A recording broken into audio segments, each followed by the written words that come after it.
Why don't you just take a minute, say hello to somebody around you. Let's all respect one another's personal space as appropriate, but say hi.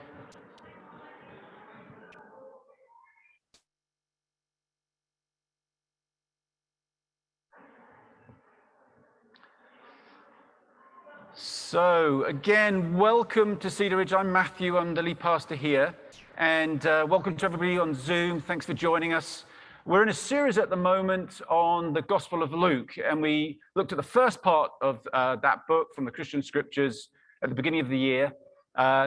We looked at how Jesus was moving around his home region of Galilee, teaching and challenging and encouraging, and we called that one the good news for everyone, because Jesus was so inclusive. And then this series, which is the second part of Luke, we've called it a new kind of kingdom. Excuse me, because Jesus was talking about a new way of living, a new way of life, a new power, if you like, that isn't based actually on oppression or manipulation, but on love. And we saw in the first week the kingdom of inclusivity, if you like, in that everyone is included in the kingdom. In fact, the only reason not to be included is if you choose not to be included, if you don't want to be part of that way, if you choose, you're choosing a different kind of program, a program perhaps of power, or you want to be with the people who have the power. And then last week, Ruth was talking about a kingdom, an upside down kingdom, a kingdom that is only seen and perhaps recognized and accepted by people who have the least to lose. And the challenge of when you've got lots of stuff, or when you've got lots of power, or you have a lot of control over your life, it's easy to miss this new kind of kingdom that Jesus is talking about. And so Jesus is with people from the margins, people on the bottom, people who have been oppressed, people who've had a hard time of life very often. Today, we're going to talk about kingdoms in conflict, because as Jesus has been progressing through the story that the author of Luke tells, he sets, about halfway through, he sets his face towards Jerusalem. He heads out towards Jerusalem. And there's some kind of foreboding about that, because Jesus comes in the tradition of the Hebrew prophets. And Jesus himself says Jerusalem is where those prophets get killed. And he knows he's going to Jerusalem at one level because he's going to celebrate the Passover. But the Passover is a festival celebrating the Exodus, the liberation of the people of Israel. And Jesus is bringing a different kind of liberation, a liberation not just for an individual set of people or a particular country, but for the whole world. And Jesus is going to deal with this human issue. He's dealing with the human issue of love versus fear. And he knows, I think we get the impression that Jesus knows that this new kind of kingdom he's bringing is going to be rejected. And he very likely will himself face death in Jerusalem, just like the prophets that went before him have done. So there's this sense of foreboding. And in this section that we're going to look at today, it's Luke chapter 19 through to 22. There's this sadness, I think, that hangs over the whole passage. It begins with some sadness, which we'll look at briefly, and it ends with sadness. It ends with Judas betraying Jesus, and so this sadness prevails through. And obviously, next week we're going to talk about the death of Jesus, and sadness will prevail there. But in all that sadness, as I've been looking at these stories again, I'm just so amazed at Jesus. I feel like I love Jesus even more looking at Jesus in these passages, because Jesus is so courageous, so true, so real, even in the context of the sadness. And he doesn't pretend that the sadness isn't there. He doesn't pretend that the difficulties aren't there or the suffering's not there. He embraces it all. And I hope you feel the same way at the end of this, that I can't help but love Jesus even more. I also feel I'm so far from that. I'm so far from where Jesus is at. So that's incredibly challenging to me. But at the same time, I don't feel condemned. I don't feel belittled. I feel invited into something that is challenging and difficult, but so worthwhile, so worth it. And in fact, it's an invitation, not just into a new kind of kingdom that we benefit from, but rather an invitation into an opportunity to save the world. That's sort of a bit of a big statement, but I think that's what Jesus is doing. When Jesus is coming to save the world, not just to forgive individual people of their sins so that God will like you now. I mean, that seems so small for a God of love, but rather to deal with the human condition, to deal with the very things that create all the hell that we live in today, and human beings have been living in for millennia, and especially so back in the time of Jesus, that Jesus has come to heal humanity. And that's just incredible. So let's look at what's in this passage. We have this section where Jesus enters Jerusalem and cleanses the temple. We're probably fairly familiar with that. We celebrate it every Palm Sunday. Then Jesus' credibility, his authority is challenged, not surprisingly. And he tells a parable that sort of illustrates this change in authority that's taking place from and this new kind of kingdom. There's a question that Jesus asks. He also gives a warning, and he shows an example of what's really going on. There's a sort of an unveiling, a revealing of what's going on in the religious culture of the day. And then there's an apocalyptic passage, which we're going to look at. It's a tricky passage. And well, wait and see what that holds. And then Judas sets Jesus up. Judas doesn't actually betray Jesus in this section that happens next week, but we're told that Judas is going to set Jesus up. And he's kind of given up on Jesus. It's tragic. It's just that whole sadness that I was talking about. Okay, let's jump into the first one of those. Well, if we keep that list up first, we'll jump into the first one, where Jesus comes into Jerusalem. Now, again, we've talked about this before. We do it every Palm Sunday, and being really honest, and I'm sure Ruth would agree with this, that Palm Sunday comes around every year, and you're trying to take a different angle on Palm Sunday, right? So it's always a little bit of a challenge when Palm Sunday comes around, because it's the same story each time. But Jesus basically, I think we're probably familiar with it, comes into Jerusalem. It's a mixture of celebration, but also some sadness. It's sometimes called the triumphal entry, but it's also not all that triumphant, because Jesus, yes, comes in as like the messianic king. You know, people lay their coats down. In some Gospels, it says they lay palm branches down. Jesus comes in on a donkey, which is fulfilling a certain prophecy about how the Messiah is going to come into Jerusalem. So Jesus comes in many respects as the king, but Jesus also enters from the Mount of Olives through the sheep gate, the eastern gate, which is the gate that the sacrificial lambs would have been brought through into the temple for potential sacrifice. They'd be taken in by shepherds and then examined in the temple to make sure that they were spotless, that they were perfect lambs. And we know that Jesus is coming through that gate as a sacrificial lamb, probably going to his death, and he's going to be interrogated, he's going to be investigated, he's going to be checked out to make sure, is he really who he says he is he spotless, if you like. So there's, again, that sort of sense of sadness over even this apparently triumphal entry. Also at the same time, roughly that time of year, because remember, this is the Passover, or coming up to the Passover, Jerusalem would have swollen to 3 times its normal size because of all the pilgrims coming in to celebrate. And so the Romans were very anxious about that. Numbers they're worried about, and also the fact that, okay, this is a festival celebrating liberation from tyranny, so we better bring in reinforcements. And there would have been a show of force coming through the western gate, led by Pilate, just to make sure that everybody knows who's in charge here and you know where the power lies. So and Jesus is in complete contrast to that. So now Jesus then goes, and we're not sure of the exact timing, but after entering Jerusalem, goes and cleanses the temple, right? Let's see what it says here in Luke's account of it. It's a very short account about cleansing the temple in Luke. When Jesus entered the temple courts, he began to drive out those who were selling. It is written, he said to them, "My house will be a house of prayer, but you have made it a den of robbers." Every day he was teaching at the temple, but the chief priests, the teachers of the law, and the leaders among the people were trying to kill him. Yet they could not find any way to do it because the people hung on his words. So Jesus is popular with the masses at this point, but the religious authorities already, we're finding out, he's only just got to Jerusalem, they want to kill him. Now this is the other Gospels go into a little bit more detail about Jesus cleansing the temple. Here it just says Jesus throws out those, and that term in the Greek, throws out, is the same term that is used for when Jesus drives out demons or casts out demons. Ekbalo is the word. And it says he throws out those who were selling. It just says, in the Greek, it's paleo. It's just sellers, barterers. And you almost wonder if the author of Luke is having a little dig here. There's a little bit of innuendo, because he's not specific about money changers or who those sellers are.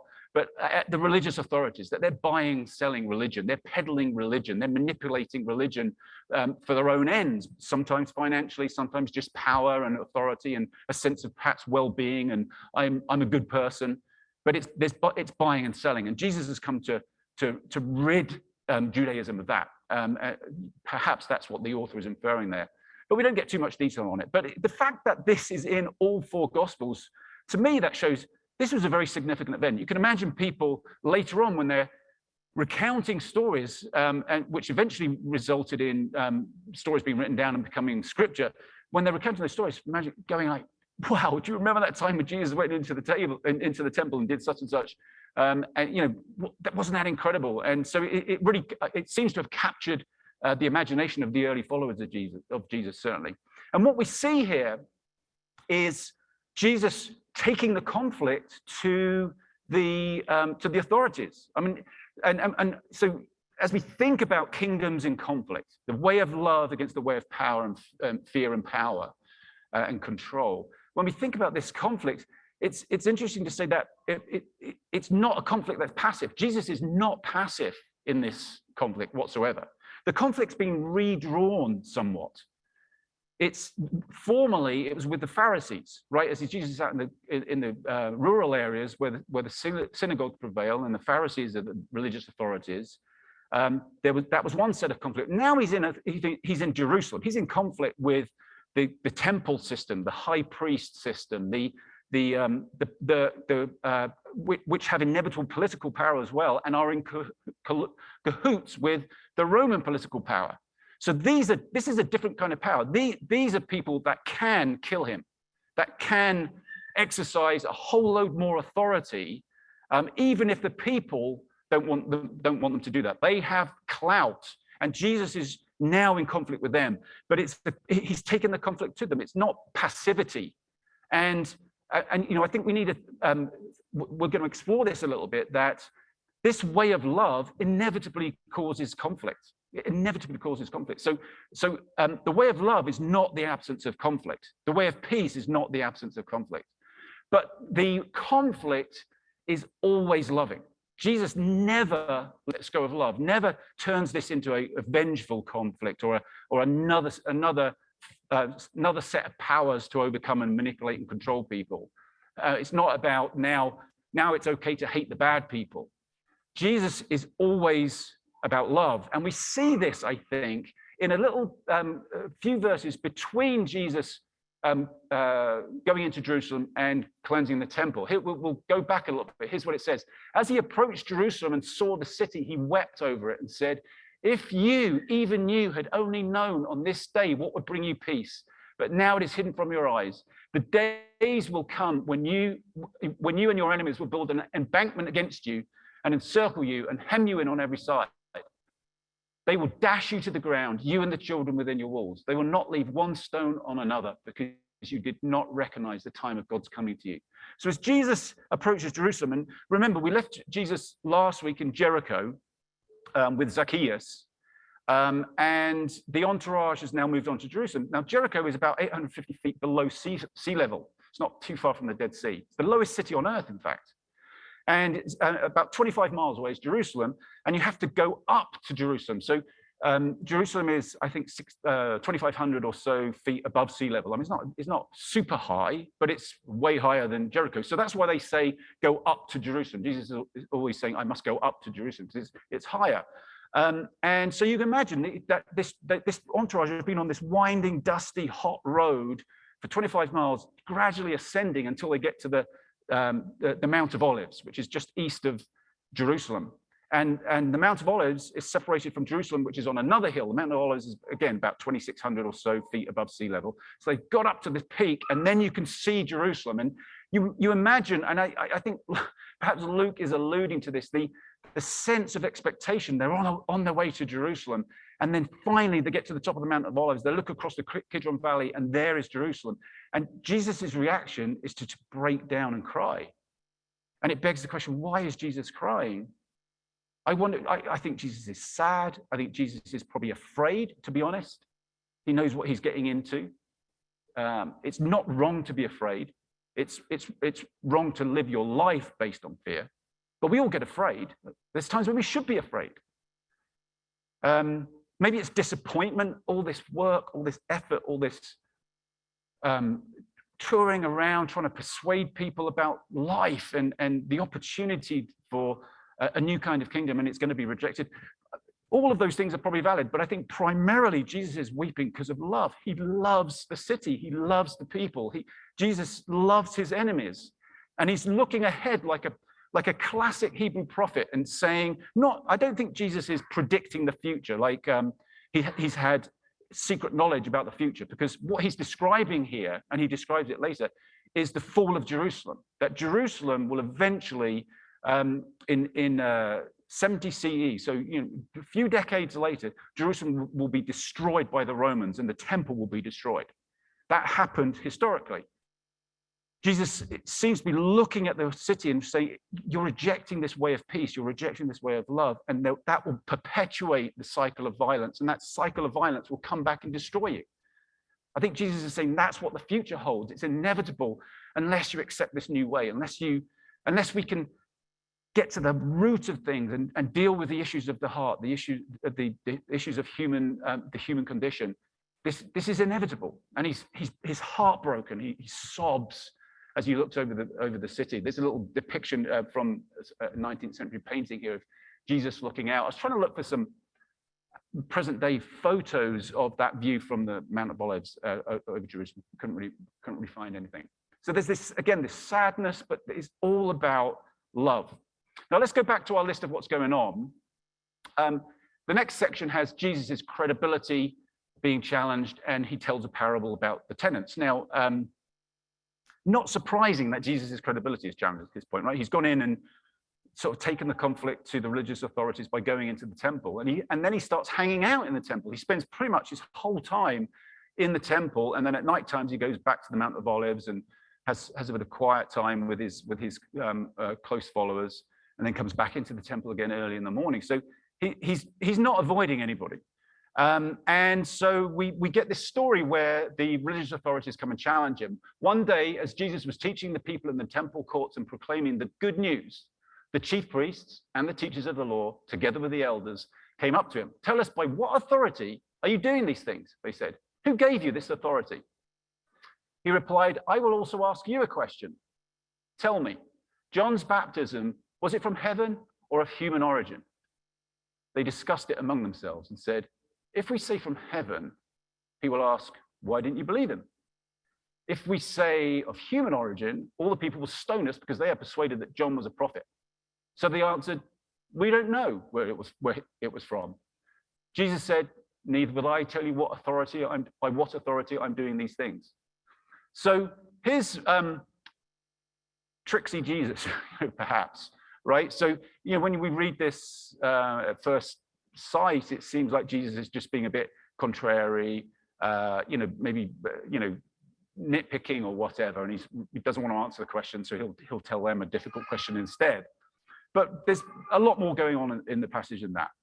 Firstly, these leaders. Didn't you notice there was three sets of leaders? It's the temple priests, the teachers of the law, and the elders. It's like this is a show of power, a show of strength. They all show up and say, what the heck do you think you're doing? And by what authority do you do it? Who do you think you are? Is essentially what they're asking here. And so Jesus responds with a question which is all about authority, because he references John the Baptist. Now, John the Baptist, we've almost forgotten about John the Baptist by this part in the story. But Luke places John the Baptist in a very high place in his gospel. Because if you think about it, John the Baptist gets, a good, I don't know if there's a whole chapter, but a lot of narrative right at the beginning about his birth, which is, we get the birth story of Jesus in the Gospels, but not really, we don't get birth stories about other people, but we get a birth story for John the Baptist. And John the Baptist is the one who baptizes Jesus and who points to Jesus as the Messiah. And when John baptizes Jesus, there's that voice that people hear where it's like, this is my beloved son in whom I am well pleased. Listen to him. So that's where Jesus' authority comes from. And it's almost like the Hebrew tradition of anointing kings. Kings would be anointed by a prophet.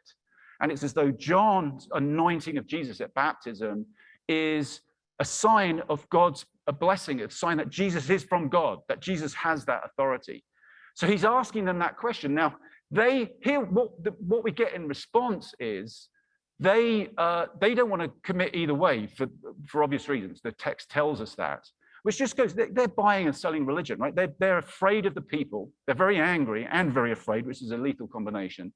But they're not going to commit either way because that's the kind of business they're in. They're not about the truth. They're not about what's right. They're about what's expedient in any given moment. And they're afraid of the people because Jesus seems to, and John the Baptist had a following, and Jesus knows that. he gets it. So he's putting them in a really awkward position, which kind of exposes their hypocrisy. And then he's saying, well, look, if you don't recognize, if you're not prepared to commit about John, then I'm not going to commit about giving you a response about my authority, because that's where it's come from. You just don't want to admit it. You don't want to. You don't see it. You don't understand it. And he kind of flips the conflict around.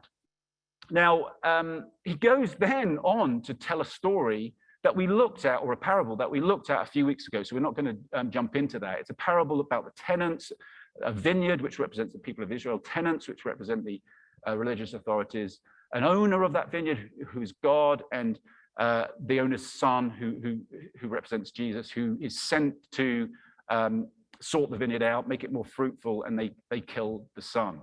And it's clear from that parable that Jesus is saying, look, this old order based on power, manipulation, control, this order based on fear is not bearing fruit. It's producing bad fruit, and change is coming, and there's a new kind of kingdom, and I'm bringing that new kind of kingdom. And they are absolutely furious. They get it totally. It's not one of those more subtle, esoteric parables. It's pretty blunt, and they get it. And in the next scripture, it says the teachers of the law and the chief priests looked for a way to arrest him immediately because they knew he had spoken this parable against them, but they were afraid of the people. Again, they're afraid. But everything's based on fear. We get this, they're manipulating and controlling and trying to trick Jesus and trying to catch him out in all sorts of different ways. But they're afraid. It's all based on fear. It's all based on control, or an attempt to have control based on power. And Jesus is, at some level, kind of running rings around them, and they don't really know what to do about it. Let's go back to our little list. So we move on here to Jesus now asks, he leads with a question, he's got a warning for them, and he shows an example. Now, there's some parts we're going to miss out here, but as I mentioned, they're constantly asking questions. They're spying on him, it says. They're watching him closely. They give him tricky questions that could get him into trouble, and Jesus is getting out of them. And he kind of turns the tables at this point and asks a question. Let's look at what the question is. Then Jesus said to them, why is it said that the Messiah is the son of David? They would have all agreed with that. That was the Messiah is going to be a descendant of David. David himself declares in the book of Psalms, the Lord said to my Lord, sit at my right hand until I make your enemies a footstool for your feet. David calls him Lord. How then can he be his son? What Jesus seems to be saying here, and we don't get a response at this point, but what Jesus seems to be saying is, look, the Messiah is viewed as being a human leader. They were hoping for a mighty king, somebody who with great human strength, who could deliver them from oppression and lead them into a new golden age, like David led, a so-called golden age, let's say. But Jesus is saying, look, the Messiah is actually not just going to be the son of David, but the Son of God, or the embodiment of God. The Messiah will be full of God. And you are looking at the Messiah, you are looking at someone who is full of God, and you don't recognize God. Because God is vulnerable, God is loving, God is not controlling, God is not condemning. But you have a different view of God, and you can't see that. I'm revealing, it's been revealed to you, but you can't see it. And then he goes on and talks about more revealing when he says to the people, while all the people were listening, Jesus said to his disciples, beware of the teachers of the law. They like to walk around in flowing robes and love to be greeted with respect in the marketplaces and have the most important seats in the synagogues and the places of honor at banquets. They devour widows' houses. For a show they make lengthy prayers. These men will be punished most severely. So here Jesus is again saying, look, okay, so you don't recognize me. You're not expecting, appearances can be deceptive, right? Turns out God is not the way you thought God was. And likewise, appearances can be deceptive. You can have all the trappings of religion, all the trappings of being good, but if you're using that religion or using that power, or using that influence, using that privilege for your own ends, to either abuse people or manipulate people, as implied in this statement, or just for your own benefit. In other words, religion, spirituality is really a selfish thing. It's for our own benefit, to help ourselves, give ourselves a better life. If that's what it's about, then that's hypocrisy. And he's just unveiling, he's revealing the hypocrisy of the religious order. He then goes on in the next part to say how appearances can be deceptive in the opposite way. As Jesus looked up, he saw the rich putting their gifts into the temple treasury. Remember, he's in the temple. That's where he's hanging out at this point. He also saw a poor widow put in 2 very small copper coins. Truly, I tell you, he said, this poor widow has put in more than all the others. All these people gave their gifts out of their wealth, but she, out of her poverty, put in all she had to live on. Now, very often we look to this passage as a passage about the incredible sacrificial giving of the widow. I think Jesus, he's not against the widow, but rather than lauding the widow, I think he's saying, this is crazy. Here's somebody who has virtually no money, who, because of the pressure she's under for forgiveness or to be right with God or to be in good standing with the religious authorities, is putting her money in, faithfully hoping that this is going to accomplish something, while rich people just throw in a fraction of their wealth and feel good about themselves. Jesus is saying, look, the oppressed, the lowly, the people with least to lose, they're actually the precious ones. They're people who are closer to the heart of God than people who have very little to lose, even though they can probably give more. Appearances can be deceptive. It's as though Jesus is peeling off the veneer of the culture of the day, which is so wrapped up in religion in that culture. He's peeling off this veneer and letting people see what's real, what is true, what reality is. And that leads into the next passage, which is an apocalyptic passage. It's a difficult passage. We're going to read it in a moment. Jesse's going to come up and read it to us. It's a sort of passage that I'd rather not talk about because it's tricky. It's tricky to put it into context for us, but we're not going to avoid it. We're going to look at this whole section. Apocalypse means unveiling.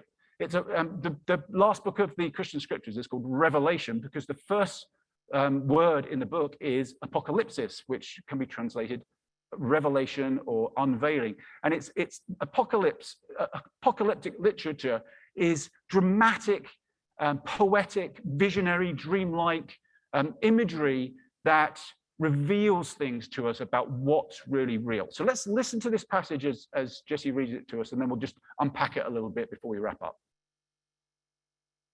Some of his disciples were remarking about how the temple was adorned with beautiful stones and with gifts dedicated to God. But Jesus said, "As for what you see here, the time will come when not one stone will be left on another. Every one of them will be thrown down." "Teacher," they asked, "when will these things happen? And what will be the sign that they are about to take place?"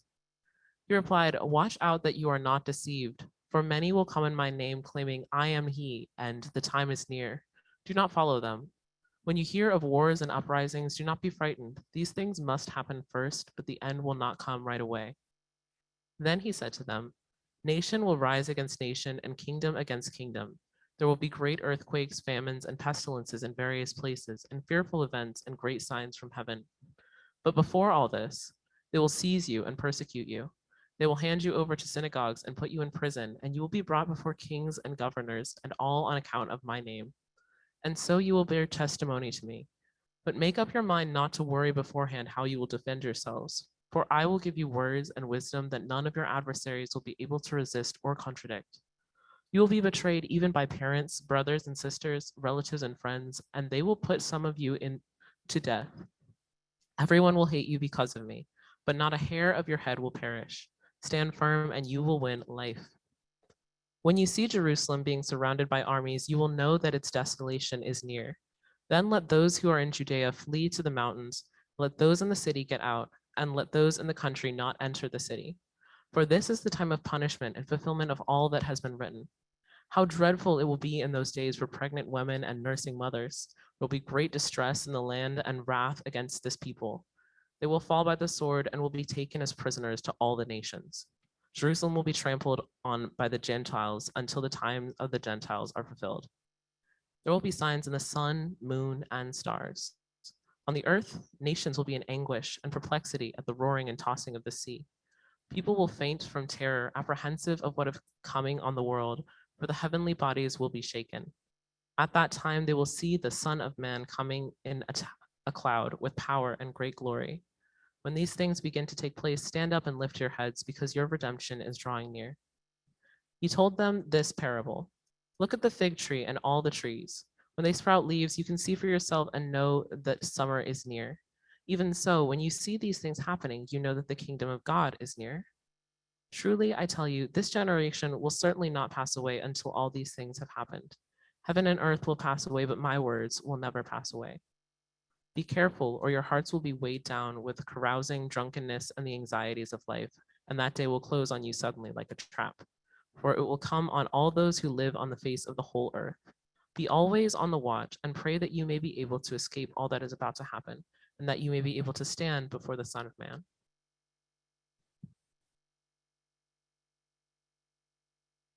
Each day, Jesus was teaching at the temple, and each evening he went out to spend the night on the hill called the Mount of Olives. And all the people came early in the morning to hear him at the temple. So they still want to listen to Jesus even after that message. And as I said, this is a tricky passage. It's apocalyptic literature, and there was a lot of apocalyptic literature around at that time. We're not so familiar with it. It's somewhat alien to us. Sounds like, extreme and intense, which it really is. And it's not clear. Did Jesus go into apocalyptic mode here himself? Some people think of Jesus as an apocalyptic figure, or is the author of Luke using the apocalyptic genre to illustrate some of the things that Jesus was talking about? We're not sure about that, obviously. But let's just take it here at face value. So let's break this down a little bit, because there's a long section, and I think can be a troubling one. So it's in an apocalyptic genre. That's dreamlike, visionary language, extreme hyperbolic language. Like in this, you may have heard there, everyone will hate you. That's the sort of language of the apocalypse. It's extreme hyperbolic language. Very poetic. So in this instance, we get lots of signs in the sky, right? The raging seas, the sun will be blotted out, the moon will be blotted out. So we think of solar eclipses and lunar eclipses and meteor showers and things like that. Back in the ancient world, were viewed as signs. There's signs of what's going on. And apocalyptic literature is full of that. But it represents religious, political, and social upheaval. And Jesus is talking about that quite explicitly as well. Nation will rise up against nation. There'll be wars and rumors of wars. He's saying that a time is coming. This is inevitable. It's like Jesus stood looking over Jerusalem and weeping. It's the cycle of violence is going to be perpetuated, and it's not going to be good. It's not going to be a situation you want to be in. In fact, you ought to pray that you would escape it. There's going to be such upheaval that Jerusalem will be destroyed and the temple will be destroyed. He's very explicit about that, very explicit in this section. And he talked about persecution. And he's saying to his followers, you will be persecuted. People will hate you. Even family members will hate you. Jesus seems to be looking ahead to a time when the early church was terribly persecuted. It's interesting. It says synagogues and prisons. So the early followers of Jesus were persecuted by the synagogue. They were like a sect within Judaism, but they were thrown out of the synagogue and very often persecuted for several reasons, but because of heresy, but also because they were talking about a new world order, which the religious authorities were afraid would provoke the Romans. It's because they were the world order, and we don't want to. We're in cahoots with them. We've got things sorted out. We can manage that. Don't mess it up. And then the Romans themselves, not just throwing people into prisons, but under the persecution of Nero. So Rome burns in 64 CE, and Nero blames it on the Christians, and there's this terrible persecution of the Christians, and then the eventual, as I say, in 70 CE, the fall of Jerusalem, the destruction of the temple. And Jesus is talking about all this stuff because he's predicting the future because it's inevitable in Jesus's way. Now, maybe Jesus has insight into specifically what's going to happen, but it's interesting that he uses all this poetic apocalyptic language, and that, as I mentioned, was because there's lots of apocalyptic literature around at that time, particularly that references the Son of Man, the coming of the Son of Man on the clouds. You sort of imagine visually sort of what does that look like? Jesus sort of surfing in on a cloud, or the Son of Man surfing on a cloud. But the point of the Son of Man was that in the concurrent literature of the time, the apocalyptic literature of the time, the Son of Man came to deal out death and judgment. The Son of Man came to judge the Gentiles in favor of the people of Israel. And finally defeat them. But Jesus sort of flips this around. He's referring to something that they know about, but he's just talking about the Son of Man coming. There's no death or vengeance. He's in fact saying to them, don't give up. Don't give up on the way of love. In other words, I think what Jesus is getting at here is, and his reference to the Son of Man is like, the Son of Man is not going to come with more violence, just a better kind of violence, or good violence, or good hatred, or something like that. No, Jesus is saying, look, the Son of Man is coming. I am going to be with you. He's putting himself in that place of the Son of Man. I'm going to be with you. Don't give up. Don't give up on this way, because it's not like it's going to all happen in your lifetime. He's saying these things will happen in your generation. So he's not talking about the end of the world. Sometimes this is interpreted as the end times and the end of the world. Well, Jesus is saying, look, this is going to happen within this generation, and I think that's pretty accurate based on the time frame I was talking about. But what's going to happen is this way of love has to persevere. This way of love isn't just going to make everything okay immediately. It's a little bit like we were talking about a few weeks ago about hope. It's about living in the moment and doing the right thing, doing the loving thing in the moment, even though all around us may seem calamitous and dark and deadly. And even when all around us, people are not living the way of love. People are not in line with that, and we're at great risk by continuing to live that way. And we think times are difficult now, right? We feel like we're in really difficult circumstances in the world, in our nation, and that's true. But compared to what these people were going through a few decades later, Jesus, if Jesus is saying that to them, I would imagine Jesus is saying that to us now. Don't give up. Don't give up on the way of love. Don't resort to violence. Don't resort to revenge. Don't resort to hatred. Don't resort to just a different kind of oppression. I've come to bring a whole new kind of kingdom. And this is immediately followed by Judas betraying Jesus. If we go back to our original list, we got Judas sets Jesus up. And you can imagine Judas thinking, this is crazy. This is absolutely crazy. Take charge now. If that's going to happen, take charge now. Don't let all that suffering happen. Don't let our enemies win the day. Don't let the temple be destroyed. They're not anti-temple. They're not anti-Judaism. They're within that movement. They want renewal. They want things to be better. So seize power. Even if you have to do a little bit of power and control and a little bit of fear-mongering and a little bit of violence, it's for the greater good. And you can sympathize to some extent with Judas. We vilified Judas, right? Judas is the betrayer. He's an icon in our culture. But how many of us have not at some time thought, why don't we just bomb Putin?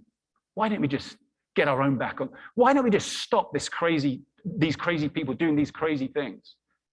What single one of us has not had a hateful, violent response well up in all manner of situations? Maybe watching the hearings, last Thursday.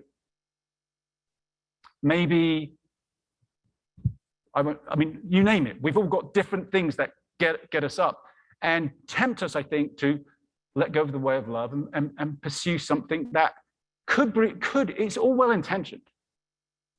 But Jesus is saying, that's just going to perpetuate the cycle of violence. I've come to do something so much bigger than just solve this immediate problem right now. I've come to bring life. I've come to bring a new kind of kingdom. I've come to bring healing and reconciliation to all of humanity. And it's not just going to happen like that. It's going to take people like you and me, people who perhaps feel they haven't got what it takes, just refusing to give up and to keep going, to never give up. So let's look at some ways we can apply what we're seeing in this section. And I've called this, it's a new kind of conflict, if you like. Firstly, Jesus' way of love inevitably creates conflict, right? If we're following Jesus, we're going to cause conflict. If we're not causing conflict, we might not be following Jesus. Interesting that Jesus is very intentional about the conflict, right? We said that if Mark's account of Jesus cleansing the temple has Jesus coming into the temple after entering Jerusalem, looking around, and then he goes, oh, it's getting late, and he goes back to the Mount of Olives, and then he comes back tomorrow and cleanses the temple. In John's account, it says he goes to the temple, and then he weaves a whip. Now, I don't think Jesus used that whip violently. He's using it to clear people out. But that's pretty intentional. He weaves a whip. This isn't just a reaction. This isn't just emotional conflict, if you like. This is intentional standing for what's right, standing for the way of love, embracing this new kind of kingdom. So Jesus creates conflict. Now, the point is, I guess, it's easy to create conflict, but can we create the right kind of conflict, the right kind of trouble, if you like? Can we create conflict whilst never hating our enemies, whilst never dehumanizing our enemies, while never letting go of the way of love? And I have had a personal. Well, let me tell you a little bit of my journey with this, because when I was a lot younger than I am today, so back in my early 20s, I was convinced the only way to change the world, the only way that power will hand over power, the only way that rich people will let go of wealth and power is through armed struggle. Che Guevara was my hero. As a medical student, I went to Nicaragua to help support the Sandinista revolution. They recently got into power through armed struggle. And yet, something about that, and I was in a very not good place spiritually at this time either, but something about that just sort of didn't seem right. There's something about it that seemed like, how can the means justify the end? I mean, and then looking at actually so many revolutionary movements that have good intention end up themselves becoming oppressive, and that was already beginning to happen in Nicaragua. And through some various sources and connections, I read a book by James Cone called Malcolm and Martin in America, and it was talking about all sorts of things, but in particular, Dr. Martin Luther King's approach to civil rights, to social change through nonviolence. And I was just sort of captivated by it. And the thought that, and it also coincided with a kind of a spiritual renewal on my part, a coming to Jesus, if you like, and realizing that this sounds so much like Jesus, what he was talking about. But it comes at such great cost, because it's like you're walking into danger, you're walking into Jerusalem, you're walking into a whole bunch of not living a way of love. You're walking into a whole bunch of violence. But it seems that Dr. Martin Luther King and his mentors and people who went before him, like Howard Thurman, they seem to get this reality that, okay, we could fight and just impose a new rule where now we're on top. and other people are on the bottom. Or we have the opportunity to seek healing of mankind, healing of humankind, healing of the whole world. We're going to, if you like, participate in saving the whole world. We think of Jesus as the savior of the world. Well, Jesus is inviting us into that kind of mission by bringing a different way. And they made sacrifices and were very aware, I think, certainly King was very aware that he's not going to see that reality. He's not going to see the completion of all that, but it's people like you and me continuing that work on. Jesus' way of love is not a new kind of domination. We've seen that we see this played out all the time, as I mentioned. I mean, going back to the Nicaragua example, Daniel Ortega, who was the leader of the Sandinistas in the 70s and became leader of the nation in 79, is now the president and one of the most oppressive, abusive, dictatorial presidents that there's ever been. I mean, perhaps not as bad as the Somoza dictatorship, but on a par. And it's like it's Animal Farm, right? I mean, how do we avoid that? How do we just stop this cycle? And remember, when Jesus is talking to the Jewish people, they've just had centuries of cycles of empire. The Assyrians, and then they get their butt kicked by the Babylonians, and then by the Persians, and then it's the Greeks, and then it's the Romans, and et cetera, et cetera, et cetera. How do we break this cycle of violence? And it's by not introducing another dominant culture. So whatever, as we think about all the things that we're dealing with right now, we have to do it through love. We have to do it through without dehumanizing the other. Now, it doesn't mean, therefore, backing off and not doing anything. It means conflict. It means speaking out, standing up. It means marching. It means voting. It means holding our ground at times. It means advancing ground at times. All that difficult stuff. It's not passive in any sense, but it has to be love. And I think that's such a challenge for us in this present moment. Jesus' way of love is total vulnerability. That's the problem, I think. That's the problem, because it begs the question, are we willing to live that way? Are we willing to take a non-violent approach, a loving approach, when we're surrounded by people who are not doing that? I mean, are we willing to go into Jerusalem, if you like? Because we might end up getting crucified. And actually, going back to the Apocalyptic Passage, a bunch of people got crucified. A bunch of people got thrown to the lions. A bunch of people got burnt alive. I mean, I don't want to dramatize that or use it to make some kind of point. The point, all I'm trying to say is, it's not easy, and it's probably going to mean suffering, and it's probably going to mean having to stand in the face of darkness and feeling like the darkness has at times consumed us. That's what Jesus did. Jesus went into all that darkness. And it wasn't like with a hop, a skip, and a jump and say, oh, I'm going to win the day eventually. I don't know what Jesus knew about the future, but he goes into that holding true even to the point of death. And finally, don't give up on Jesus. Let's not give up on Jesus. I think it's so easy to give up on Jesus. And we wouldn't say that publicly, but I feel tempted to give up on Jesus every single day. In every conflict I'm in, just at a personal level, let alone political or social, I want to resort to fear and control and power because I know how to deal with that. I'm an expert at it. But to the way of vulnerability, the way of love, it's so hard. So I want to give up many times. And as I said, I read these passages and look at these passages. I thought, Jesus, I'm so far away from you.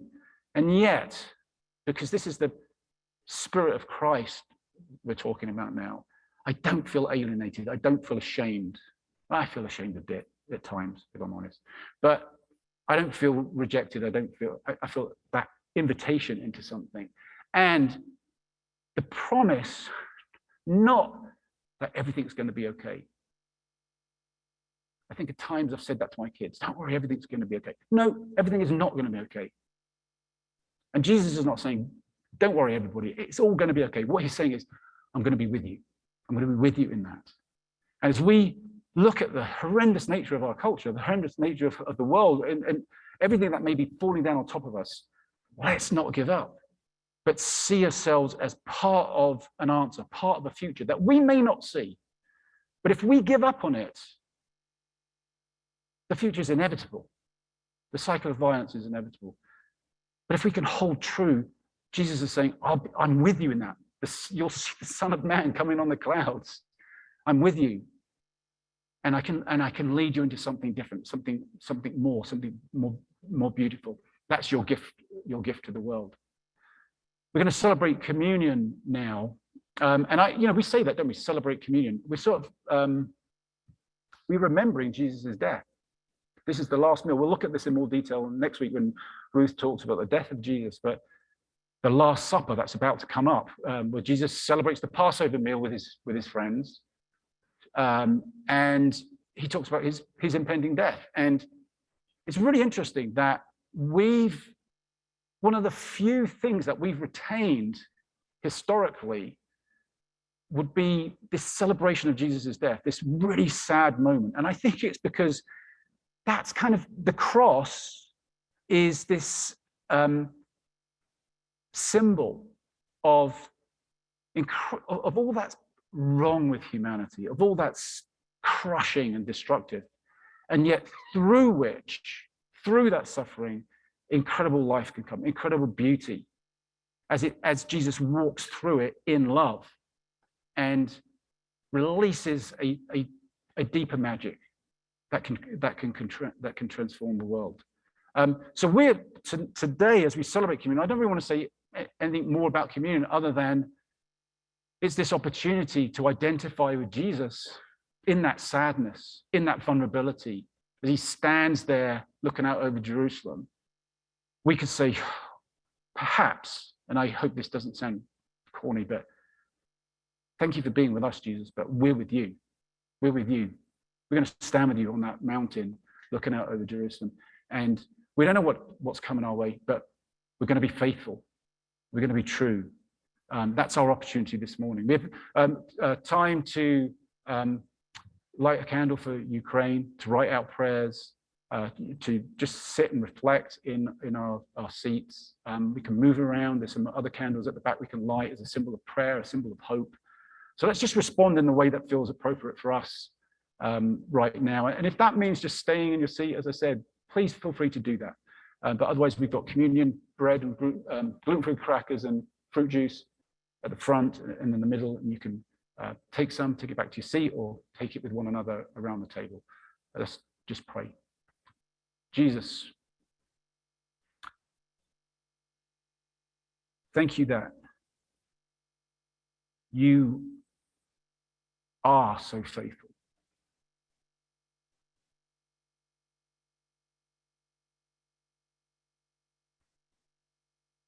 May your presence that you promised, that is all around us right now and deep within us, Lord, may it bring us alive with courage, with hope, with love. We ask this in your name. Amen.